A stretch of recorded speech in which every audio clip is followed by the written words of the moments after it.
lie, you haven't changed the team at all. You've kept it the same. You have the same beliefs. Everyone's on the same page. Yeah, everyone's the same, you know. I don't change the team because how can I blame my cook or the man who's doing the strength work or the trainer? Do you know what I mean?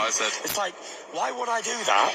I've got to nearly 40 fights unbeaten, yeah, through doing what I do. So I wouldn't just change the team because I did something wrong. I got caught in round 9. That ain't Sugar's fault, is it? I got punched in the face. You know, it's my fault because 100%. I wasn't concentrating 100% at that given moment. You know, I don't think I'd be needing to change a trainer. I like Sugar. I like his style of training. We get on well. To go to a new trainer now at this stage, that kind of 40 years old. Was there anything that surprised you about Usyk in the first fight? Did he hit harder than you thought? Was he No, he didn't hit harder than I thought. Being honest, as I always am, I tell the truth a lot, mate, and I'll probably get in trouble for doing it as well, but it was actually easier than I thought it would be. You know, I was just said, like, I listened to Tony Bellew and I listened to, like, AJ and that, and he said, oh, this guy's so hard to hit, like, he's a matrix. So I'm thinking, you know, this guy must be really hard to hit. Like, I'm expecting to be missing him a lot. But in realistic terms, he was much easier to hit than I anticipated. And it got me a little bit complacent because every time I threw an uppercut to the body or head or a feint, I'd hit him. So. And there is Tyson, the Gypsy King Fury, with his counterpunch and his retake on fighting Oleksandr Usyk, claiming that, hey, it was a lot easier than I thought it was, and I got complacent, and then that's how I got hit. And first off, he said a lot more than that, and let's cover it honestly, okay? I think that, first of all, shout out to Tyson Fury for making this note. You don't blame your trainer for getting hit. Okay, that's why I had to kind of lay off of Ben Davison a bit, because AJ knew what he was supposed to do when throwing certain punches that were instructed by his trainer. You have to be wise enough, experienced enough to throw certain shots, to do certain things at certain times. That what dictates everything in the sport of boxing. Is when to do something, when to throw, when to hold, or when to fold. You have to know when, okay? You can't just, do it at this particular time whenever you think or feel it's time, and it's not. When that happens, you surely find out it's not time.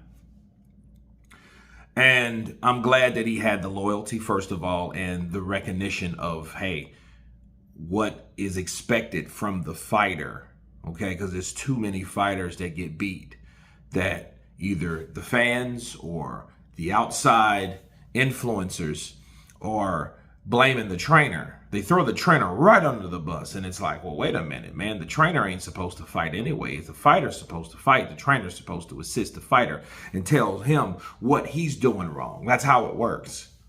You know what I mean? And unless it was something very, very specific, you know. But in this case, Tyson Fury got caught. It's not Javen Sugar Hill's fault that Tyson Fury got caught, okay? It's not that at all. It doesn't have anything to do with that, okay? That's Tyson Fury's job, okay? He's in there. His job is to fight, so his job is to protect and, you know, have offense and defense, okay? And serve. Protect, serve, defense, offense. You get it? That's how, and that's what Tyson Fury was supposed to do. Okay, and he didn't do that. And he, you know, made that a point to acknowledge that. Okay, so shout out to Tyson, the Gypsy King Fury, for doing so, because a lot of people wouldn't. They'll either try to allow things or not bring things to the forefront like that. He says he likes Sugar Hill and he likes the camaraderie. And that's exactly what happened. I think to go deeper into that issue, though, we would run into a snag, and that's John Fury. But we'll hold that for another video now, won't we? So, but back to the last thing, because, you know, Mr. Dyslexic over here, I'm going to do the last first and the first last. So let's go back to the last so we can recap on that. You know, Tyson he thought that Usyk was very easy to hit. Now, the question is that true? Well, due to the middle rounds, when he did throw the jab and the uppercut, he was successful with the jab, that whipping jab, that somewhat emulated Larry Holmes type jab that Tyson put out there, and he put that hand down and that chin low, and he flicked that joker out there, and it was effective. It was. Now, the right uppercuts. Yeah, the right uppercuts at times were effective. Was it 100% of the time? No. Was it 80% of the time? No. It was maybe about 56, 57% of the time that particular punch was there to be landed. And it landed about that percentile part of the time. Okay, so was it like every time I threw it, I landed it? No. If that would have been the case, you would have knocked out Usyk, to be real, okay? Because Usyk threw that right hand, and Oleksandr Usyk, you know, he dipped whenever he saw it coming. So he knew where it was coming at times.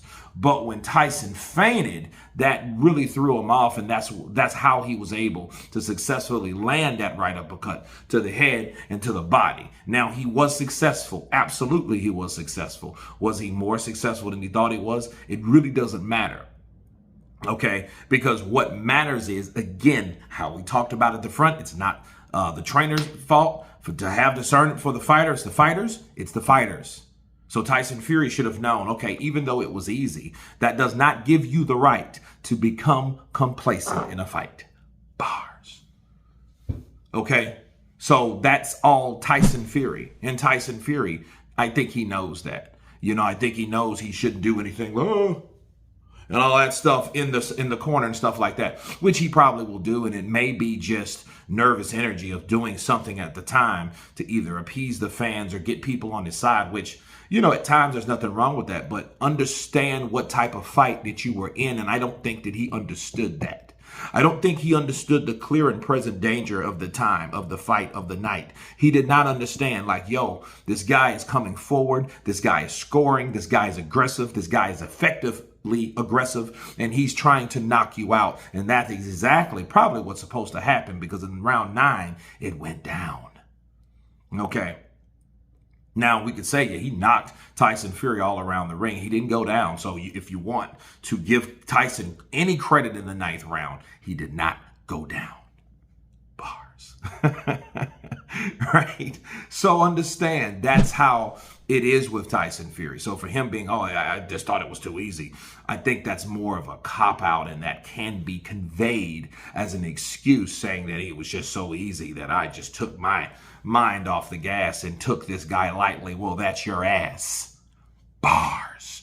But anyway, you guys tell me what you think of Tyson the Gypsy King Fury stating that he felt it was easier than he thought, than Tony Bellew, than Anthony Joshua, guys that have been in the ring with him said. So he let off the gas, and that's all that she wrote, right? But anyway, of course, please subscribe. And you guys been Counterpunch.